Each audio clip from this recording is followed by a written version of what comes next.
दोस्तों, भले ही मर जाना, लेकिन 30 मार्च से लेकर 6 अप्रैल तक चैत्र नवरात्रि के इन 9 दिनों में गलती से भी ये 5 काम कभी मत करना, वरना माता रानी आपसे हो जाएंगी नाराज। घर में आएगी कंगाली और गरीबी। यदि आप भूल से भी चैत्र नवरात्रि पर इन कामों को कर देते हो तो माता रानी कभी भी आपको माफ नहीं करेंगी और आपको उल्टा श्राप दे देंगी। जी हाँ दोस्तों, इस बार की चैत्र नवरात्रि पर पूजा पाठ व्रत भले ही मत करना, लेकिन चैत्र नवरात्रि इन पावन दिनों में इन 5 कामों को मत करना। ऊपर से इस बार की चैत्र नवरात्रि पूरे के पूरे 199 वर्षों के बाद आई है और इस वर्ष चैत्र नवरात्रि में अमृत सिद्धि और सर्वार्थ सिद्धि योग का अद्भुत संयोग बन रहा है। ऐसे में कुछ कार्यों को करने की सख्त मनाही हो गई है। तो ऐसे में चैत्र नवरात्रि के इन पावन दिनों पर इन 5 कामों को मत करना। आगे आपकी मर्जी दोस्तों। देखिए, बात ऐसी है कि हमारी जिम्मेदारी सिर्फ आपको सलाह देने की है। अब ये आपके ऊपर है कि आप हमारी सलाह को मानते हैं या नहीं। ये आपकी पूरी मर्जी है, लेकिन एक बात पक्की है, अगर आपने हमारी बात मान ली तो आपका काम आसान हो जाएगा और आप सही दिशा में आगे बढ़ेंगे और माता रानी का वास आपके घर में होगा। दोस्तों, पूज्य गुरुजी ने भी अपनी अभी अभी की कथा में बताया है कि चैत्र नवरात्रि पर गलती से भी महिलाओं और पुरुषों को ये 5 काम नहीं करने चाहिए। और भक्तों, इस बार की चैत्र नवरात्रि को हल्के में लेने की भूल बिल्कुल ना करना, क्योंकि इस बार की चैत्र नवरात्रि पूरे के पूरे 150 सालों के बाद महाकुंभ की समाप्ति के बाद पड़ रही है। इसीलिए विशेषकर भक्तों, चैत्र नवरात्रि के दिन आपको इन कामों को करने की सख्त मनाही होती है। अगर कोई भी स्त्री हो या पुरुष बिना जानकारी के इन कामों को करता है तो उससे माता रानी रुष्ट हो जाती है और उसे आजीवन निराश रहना पड़ता है। हमारे हिंदू धर्म में चैत्र नवरात्र का दिन बहुत ही खास माना गया है, क्योंकि ये दिन माता रानी के 9 अलग अलग स्वरूपों को समर्पित होते हैं। यदि कोई भी व्यक्ति चैत्र नवरात्रि पर ये 5 काम करता है तो उससे माता रानी नाराज हो जाती है, जिससे उस व्यक्ति को कंगाली और गरीबी का सामना करना पड़ सकता है। खासकर सुहागन महिलाएं इस बात का विशेष ध्यान रखें, वरना घर में आएगी भयंकर गरीबी। तो दोस्तों, आप लोग इस वीडियो को हल्के में न लेना, क्योंकि इस बार कई वर्षों बाद ऐसा दुर्लभ संयोग बना है कि इस बार की चैत्र नवरात्रि बहुत ही दुर्लभ संयोग में पड़ रही है। साथ ही जाएंगे कि चैत्र नवरात्रि पर आप कौन से उपाय करें जिससे आपको अपने जीवन में 101% धन की प्राप्ति हो। साथ ही इस वीडियो में हम जाएंगे कि आपको चैत्र नवरात्रि पर इन 5 गलतियों को नहीं करना चाहिए। इन 5 गलतियों के कारण आपको 7 जन्मों तक निर्धन रहना पड़ सकता है। साथ ही भक्तों, हम आपको इस वीडियो में बताएंगे कि वो कौन से 3 काम हैं जो हमें चैत्र नवरात्रि पर जरूर करना चाहिए। तो भक्तों, आज का ये वीडियो बहुत ही ज्ञानवर्धक वीडियो साबित होने वाला है, तो आप अपने फायदे के लिए इस वीडियो को अंत तक जरूर देख कर जाइएगा। कई लोग होते हैं जो वीडियो को बीच बीच से देखते हैं, काट काट कर देखते हैं, और फिर ऐसे व्यक्ति को जीवन में कभी सफलता हासिल भी नहीं हो सकती। इसलिए वीडियो को आधा अधूरा छोड़कर ना जाए, आप वीडियो को पूरा ही देखा करें। आज की इस वीडियो में आप लोगों को चैत्र नवरात्रि के दिन वो ऐसी कौन सी 5 गलतियां हैं जो आपको नहीं करनी चाहिए, एवं इस दिन आपको क्या खाना चाहिए और क्या नहीं खाना चाहिए जिससे परिवार में दोष न लगे, और चैत्र नवरात्रि के दिन किए जाने वाले 3 से 4 रामबाण उपाय भी बताऊंगा। और आपको इस दिन किन किन बातों का ध्यान रखना है, और इसी के साथ इस बार चैत्र नवरात्रि पर आपको कौन से 3 काम करने से बचना चाहिए, ये सारी जानकारी मैं आपको इस वीडियो में बताऊंगा। इस वीडियो को देखने के बाद आपको कोई और वीडियो देखने की जरूरत नहीं पड़ेगी। तो चलिए भक्तों, अब हम इस वीडियो पर ज्यादा समय बर्बाद न करते हुए आगे बढ़ते हैं। भक्तों, अगर आप भी चाहते हैं कि इस चैत्र नवरात्रि पर माता रानी का आशीर्वाद आप पर सदैव बना रहे, तो वीडियो को लाइक करें, चैनल को सब्सक्राइब करें और कमेंट बॉक्स में जय माता दी जरूर लिखें। और अपने फायदे के लिए, अपनी गरीबी दूर करने के लिए इस वीडियो को पूरा देखकर जाना, तभी आपको लाभ की प्राप्ति होगी। यदि आज आपने वीडियो को बीच बीच में से देखा, काट काट कर देखा, तो जीवन में आपको कभी सफलता हासिल भी नहीं होगी। दोस्तों, गुरु जी लिखते हैं कि चैत्र नवरात्रि का दिन माता रानी को प्रसन्न करने का होता है, पूजा पाठ करने का होता है। लेकिन यदि आप चैत्र नवरात्रि के दिन ये 5 काम करते हैं तो इससे माता रानी क्रोधित हो जाती है। वास्तु शास्त्र में कुछ कार्यों को करने की मनाही होती है, जिसके बारे में शायद कम ही लोग जानते होंगे। हिंदू धर्म में चैत्र नवरात्रि का दिन माता रानी का माना गया है। इसीलिए इस दिन घर में सुख समृद्धि के लिए चैत्र नवरात्रि की विशेष पूजा अर्चना करने के साथ ही चैत्र नवरात्रि के व्रत भी रखे जाते हैं।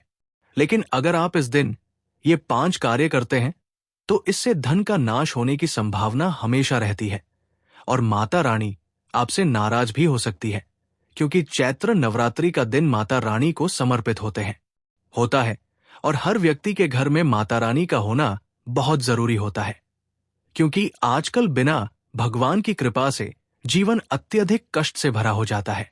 इसी के साथ जानते हैं कि चैत्र नवरात्रि पर आपको क्या करना चाहिए, क्या नहीं करना चाहिए। सबसे पहले तो चलिए भक्तों, आपका ज्यादा समय बर्बाद न करते हुए वीडियो को शुरू करते हैं।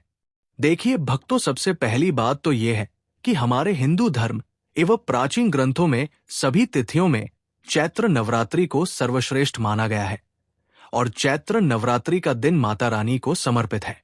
इस दिन किए गए उपवास, जापता व ध्यान का विशेष महत्व होता है। शास्त्रों में बताया गया है कि चैत्र नवरात्र के दिन किया गया कोई भी उपाय कभी बेकार ही नहीं जाता।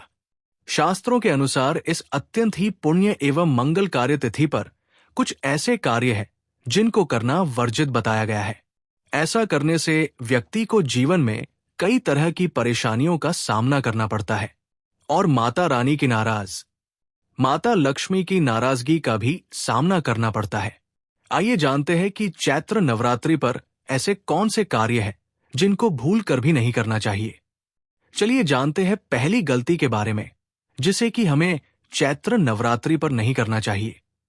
हमारे धर्मशास्त्र में स्पष्ट लिखा हुआ है कि चैत्र नवरात्रि का दिन स्वयं माता रानी का दिन होता है। ऐसे में यदि कोई भी व्यक्ति गलती से भी मांस मदिरा का प्रयोग करता है तो व्यक्ति 7 जन्मों तक वंशहीन हो जाता है और ऐसे लोग आकस्मिक दुर्घटना के शिकार हो भी सकते हैं। इसलिए चैत्र नवरात्रि पर महिलाएं एवं पुरुष घर में तामसिक चीजों का प्रयोग न करें और न ही अपने घर के किसी भी सदस्य को करने दें। चलिए जानते हैं अगले काम के बारे में। दोस्तों, चैत्र नवरात्र पर आपको अपना मन शांत रखना चाहिए। ऐसे शुभ एवं मंगलकारी दिनों पर किसी से भी लड़ाई झगड़े या कलह क्लेश नहीं करना चाहिए। दोस्तों, अगली बात, चैत्र नवरात्रि पर किसी महिला या कन्या का अपमान ना करें। वैसे तो स्त्री का अपमान केवल एक दिन ही नहीं बल्कि कभी भी नहीं करना चाहिए। माता लक्ष्मी को स्त्री का स्वरूप माना जाता है। ऐसे में अगर आप चैत्र नवरात्र के दिन किसी स्त्री को अपमानित करते हैं तो ऐसा करने से माता लक्ष्मी का अपमान माना जाता है। जिन घरों में महिला का सम्मान नहीं किया जाता है वहां माता लक्ष्मी कभी नहीं आती है। इसलिए चैत्र नवरात्र पर पति पत्नी को भूलकर भी एक दूसरे से लड़ाई नहीं करनी चाहिए। माना जाता है कि इस मतभेद से बड़ी परेशानी पैदा हो जाती है। चैत्र नवरात्र पर ऐसा कोई भी काम। बात करते हैं नींबू और हरी मिर्च की। आपने अक्सर देखा होगा कि लोग अपने घर के मुख्य द्वार पर नींबू और हरी मिर्च टांगते हैं। इसका कारण यह है कि नींबू और हरी मिर्च दरिद्रता का आहार मानी जाती है। जब यह मुख्य द्वार पर ही मिल जाए तो दरिद्रता आपके घर में प्रवेश नहीं कर पाती। इसीलिए चैत्र नवरात्र के दिन ये प्रथा विशेष रूप से की जाती है ताकि घर में दरिद्रता न आए। एक और बात जो बहुत लोग पूछते हैं वो ये है कि घर में लक्ष्मी क्यों नहीं आती। तो देखिए, घर में महिलाओं का सम्मान न करने से लक्ष्मी का वास नहीं होता। अगर घर में महिलाएं और बुजुर्गों का अपमान किया जाता है तो वहां लक्ष्मी नहीं आती, क्योंकि महिलाएं खुद लक्ष्मी स्वरूप होती है।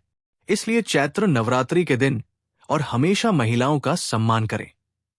इसके साथ ही घर में कभी भी खंडित मूर्तियों की पूजा नहीं करनी चाहिए। बहुत लोग अपने मोह के कारण टूटी फूटी मूर्तियों की पूजा करते रहते हैं, लेकिन शास्त्रों के अनुसार जहां खंडित मूर्तियां होती हैं, वहां देवी देवता का वास नहीं होता। तो अगर घर में किसी भगवान मूर्ति टूट गई हो या फोटो फट गई हो, तो उसे मिट्टी में दबा दें या नदी में प्रवाहित कर दें।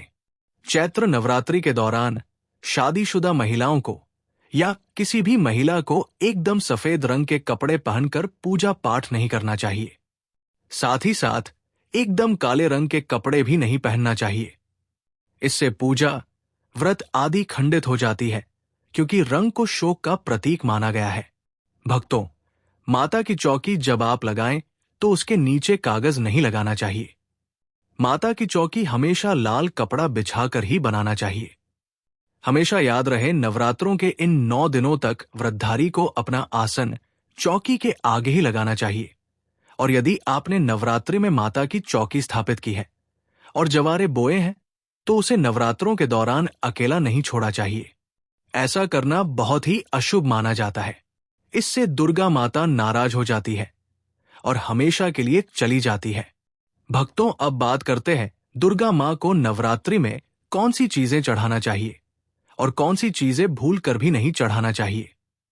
भक्तों, भूलकर भी दुर्गा मां को ये चीज कभी अर्पित मत करना, नहीं तो सारी जिंदगी बर्बाद रहोगे। जिंदगी भर रोने के अलावा कुछ नहीं मिलेगा। भक्तों, नंबर 1, नारियल। हिंदू धर्म में नारियल को सुख, समृद्धि, धन, श्रद्धा और सम्मान का सूचक माना जाता है। नारियल को श्रीफल भी कहा जाता है। नारियल का हर मांगलिक कार्य में विशेष महत्व होता है। भक्तों, जैसे कि हम सभी जानते हैं कि दुर्गा मां के कई मंदिरों में नारियल से बलि भी दी जाती है और दुर्गा मां के पूजन में नारियल का इस्तेमाल हम सभी करते हैं। खासकर कलश की स्थापना नारियल रखकर ही की जाती है। दुर्गा मां के पूजन में हम नारियल इस्तेमाल करते समय कुछ गलतियां कर बैठते हैं।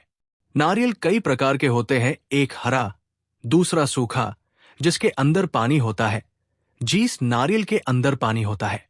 मां रानी के पूजन में सदैव पानी वाला और जटा वाला नारियल ही अर्पित करें। कलश स्थापना में सबूत नारियल होना चाहिए। नारियल चटका हुआ या टूटा हुआ नहीं होना चाहिए, क्योंकि सबूत नारियल ही पूर्ण और पवित्रता का प्रतीक होता है। सबूत नारियल ही सुख समृद्धि का प्रतीक होता है। सबूत नारियल को ही श्रीफल यानी कि मां लक्ष्मी का फल कहा जाता है।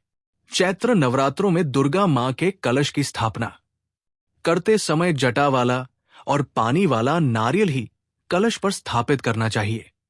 साथ ही ये ध्यान रखना चाहिए कि नारियल को सदैव कलश के नीचे लेटाकर रखना चाहिए। घट स्थापना यानी कलश स्थापना करते समय कभी भी नारियल को खड़ा करके नहीं रखा जाता।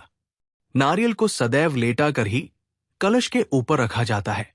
साथ ही नारियल को स्थापित करने से पहले आप नारियल को लाल कपड़े में लपेटकर आप नारियल को कलश के ऊपर स्थापित करें। शास्त्रों के अनुसार कलश के ऊपर जब सही तरीके से नारियल रखा जाता है और सही प्रकार का नारियल रखा जाता है, तभी ही व्रत और पूजन का पूर्ण फल प्राप्त होता है। ये भी ध्यान रहे कि महिलाएं दुर्गा मां को नारियल अर्पित तो कर सकती है, लेकिन कभी भी दुर्गा मां के सामने नारियल को भूलकर भी ना तोड़े, क्योंकि नारियल बीज रूप होता है। विष्णु और महेश का वास होता है। ये पौधा इतना प्रभावशाली माना जाता है कि उसकी जड़ में पूरे ब्रह्मांड की ऊर्जा समाई हुई है। दोस्तों, अगर आप इस बार चैत्र नवरात्र के दौरान इस पौधे की जड़ को अपने पास रखते हैं, तो ये आपके जीवन में गजब के बदलाव ला सकती है। बस ये एक जड़ आपको इस चैत्र नवरात्र में लाना होगा और उसके बाद आपको देवी का आशीर्वाद मिलेगा। फिर आपको धनवान बनने से कोई रोक नहीं पाएगा। अब जानते हैं कि इस पौधे की जड़ को कैसे सही तरीके से धारण किया जाए और ये कौन सा पौधा है। लेकिन इससे पहले हमें ये बताना है कि इस वीडियो को बनाने में और साधु संतों से जानकारी लेने में हमारी टीम ने बहुत मेहनत की है। तो कृपया इस वीडियो को लाइक जरूर करें ताकि हमारा मनोबल और भी बढ़े। और इस खास समय पर देवी दुर्गा की कृपा प्राप्त करने के लिए कमेंट में जय माता दी जरूर लिखें। यह पौधा इतना चमत्कारी है कि हमारे प्राचीन ग्रंथों में इसकी विशेषताएं की जमकर तारीफ की गई है। पुराने समय में लोग इस पौधे की महिमा से भली भांति परिचित थे और जैसे ही उन्हें ये पौधा मिलता वे इसका सम्मान करते हुए तुरंत इसका सही उपाय करते थे। शास्त्रों के अनुसार अगर आप चैत्र नवरात्रि के दौरान इस पौधे की जड़ को धारण करते हैं तो ये आपके पितरों का आशीर्वाद लेकर आएगा और आपके जीवन में सुख, समृद्धि और शांति का वास होगा। अब दोस्तों, आप में से कई लोग इस पौधे को चिड़चिड़ा या अपामार्ग के नाम से पहचानते होंगे। ये पौधा अब इस पौधों की आड़ में होगा। अपने आप में बहुत फायदेमंद माना जाता है, खासकर लक्ष्मी प्राप्ति के लिए विशेष होता है। इसके तने, पत्ते, फल और जड़ में ब्रह्मा, विष्णु और महेश का वास होता है। अगर आपने सही तरीके से इस पौधे की जड़ का उपयोग किया तो ये निश्चित रूप से देवी दुर्गा की कृपा आपके ऊपर बरसाएगी। ये पौधा सामान्यतः आपके आसपास पाया जा सकता है और ये आपकी जीवन की समस्याओं को सुलझाने में बेहद प्रभावी माना जाता है। हम आपको इसके तने, पत्तों, बीज, फूल और जड़ के महत्व के बारे में पूरी जानकारी देंगे ताकि आप इसे सही तरीके से इस्तेमाल कर सकें और इसके चमत्कारी लाभ पा सकें। भक्तों, अब बात करते हैं कि अगर आपके जीवन में परेशानियां हैं या धन की कमी का सामना कर रहे हैं तो उसे कैसे दूर किया जा सकता है। लेकिन सबसे पहले हम इस बारे में बात करेंगे कि कैसे आप अपनी बीमारियों से छुटकारा पा सकते हैं। और हम पूरी तरह से सही कह रहे हैं। इस उपाय से कोई ना कोई तरीका आपके आसपास के लोग, खासकर आपके बुजुर्ग लोग, जरूर जानते होंगे। वे इस पौधे का उपयोग कैसे किया जाता है ये भी अच्छी तरह से जानते होंगे। हम आपको ये पहले से बता देते हैं कि इस पौधे में सभी देवताओं का वास होता है। अगर आप शनि की 7.5 से परेशान हैं तो ये पौधा आपके लिए वरदान साबित हो सकता है, क्योंकि ये शनि के प्रभाव को भी कम करता है। अब बात करते हैं उस खास तांत्रिक प्रयोग के बारे में जो इस चैत्र नवरात्रि पर आपके जीवन को पूरी तरह बदल कर रख देगा। शास्त्रों के अनुसार अगर आप चैत्र नवरात्रि पर लाल अप्पा मार्ग की टहनी से दातुन करते हैं तो आपको वाक्सिद्धि प्राप्त होती है। इसका मतलब है जो भी आप कहेंगे वो सच हो जाएगा। जी हाँ दोस्तों, चैत्र नवरात्रि पर अगर आप इस पौधे से दातुन कर लेते हैं तो आपकी जुबान पर साक्षात माता सरस्वती का वास हो जाएगा। इसके अलावा आपामार की जड़ का चैत्र नवरात्रि पर 9 दिन तक विधि पूर्वक पूजन करें और इसे मंत्रों से अभिमंत्रित करके अपने हाथ में बांध ले। ऐसा करने से आपको बड़ी से बड़ी समस्याओं से छुटकारा मिलता है और आपके जीवन में खुशहाली आती है। और एक खास बात, आपा मार्ग या चिड़चिड़ा को घर में लगाना भी बहुत शुभ माना जाता है। तो इस चैत्र नवरात्रि पर इस चमत्कारी पौधे का उपयोग करें और अपने जीवन में सकारात्मक बदलाव महसूस करें। दोस्तों, बस आज की वीडियो में इतना ही। अगर आपको ये जानकारी पसंद आई हो तो वीडियो को लाइक जरूर करें और अगर आपने अभी तक चैनल को सब्सक्राइब नहीं किया है तो जल्दी से सब्सक्राइब कर ले। साथ ही बेल आइकॉन दबाएं ताकि हमारे नए वीडियो की नोटिफिकेशन सबसे पहले आपको मिल सके। धन्यवाद।